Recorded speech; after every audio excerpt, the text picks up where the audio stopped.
बॉलीवुड की Barbie doll Katrina Kaif अपनी सेहत को बहुत ख़ास अहमियत देती हैं। इसीलिए इन्होंने अपना कोरोना वायरस का टेस्ट कराया, जो कि मालदीव में किया गया। अदाकारा कैटरीना कैफ ने इंस्टाग्राम पर अपने कोरोना वायरस टेस्ट करवाते हुए वीडियो शेयर की। इस दौरान वो पूरे एतमाद और खुश दिखाई दे रही हैं।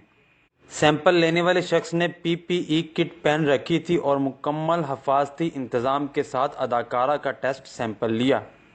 एक मौका पर कैटरीना कैफ को थोड़ा दर्द या तकलीफ महसूस हुई, जिस पर इन्होंने सैंपल लेने वाले शख्स का हाथ पकड़ने की कोशिश की, लेकिन सैंपल देने के बाद वो मुतमिन दिखाई दी।